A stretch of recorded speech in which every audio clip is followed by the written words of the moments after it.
Hello, this is Sparkeagle and I'm gonna be doing a Pokemon theory about a certain tongued friend. Yes, I'm talking about Lickitung and its origins. Lickitung is also known as the licking Pokemon, even though it can learn Lick when it was introduced in Generation 1. Lickitung's habitat is kind of strange because in Pokemon Red and Blue, it is unable to be caught in the wild, and it must be traded with Slowbro, which is another Pokemon who had some kind of weird Shelder-like evolution of a tail, but we're not going to talk about that right now. But in Pokemon Blue in Japan, it was able to be caught in the Safari Zone. The Safari Zone is a location where rare Pokemon appear, and most of the time, other Pokemon can be caught elsewhere in Safari Zone. And in Pokemon Yellow, its habitat consists of Cerulean Cave, which is the area where you can catch Mewtwo, and it might be kind of strange. And throughout the generations, it can be caught in Generation 2 in Route 44, which is only one location. Lickitung can only be caught in very few places, and in Generation 3, it cannot be caught at all, except for as a shadow Pokemon in City Dark Island. And the generations after that, it's still sparsely caught in like Lake Valor in Diamond and Pearl, Route 215, Route 44, the Safari Zone in Heart Gold Soul Silver, which is what it originally was supposed to have in the Japanese version, Challenger's Cave, Route 2, Pleasant Forest, and Victory Road. They're only in the hordes. So Lickitung is very rare in terms of its locations. I'm here to talk about the evolution. Lickilicky. Lickilicky is also known as the licking Pokemon, and it's not just known for its Wi-Fi signals that it can create.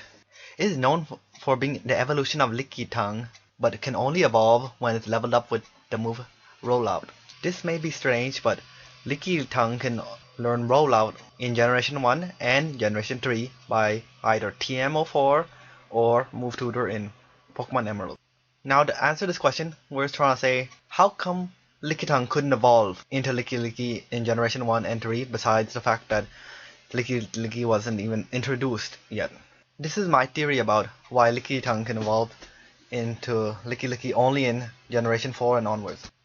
Lickitungs are very secluded and in areas where you can't really harm them as much because, okay, I'm kind of sick or tired of like this voice. So most animals in the wild right now, they need to learn new methods of survival. So in terms of Pokemon, they either need to evolve or learn new techniques or anything like that. And in Generation 1, 2, and 3, there weren't any Lickitungs to be like found, so they weren't in any kind of danger at that point. Since the Lickitung wouldn't be endangered or attacked by other Pokemon since they were rarely found in the wild, and they're not like Caterpie or anything where Pidgeotos can just attack them, it wouldn't need to evolve. Lickitung also has stubby feet, which might also cause it to have weaker mobility because Lickitung is pretty slow, and Lickilicky is kind of slow as well, so another method that Lickitung can use was to roll. And you might be wondering why in Generation 1 or 3, why Lickitung, when it can learn Rollout, it does not evolve. The Lickitung is a trainer's Lickitung. It did not need to learn how to survive using Rollout. It wasn't required to change its behavior. Its body didn't need to evolve at that time. And now, Generation 4 and onwards, Lickitung are more plentiful, so they will also need to escape. So yeah, using its round body to roll, it would need to evolve into a Pokemon that can utilize that mode of transportation, which is why it can evolve into Lickilicky at that time, since they are actually found in the wild and would actually need to learn the skill rather than being taught by Move Tutor or by TM. Alright, thank you for watching this theory. It might be a little amateurish, but I hope you still like it. I might try something else.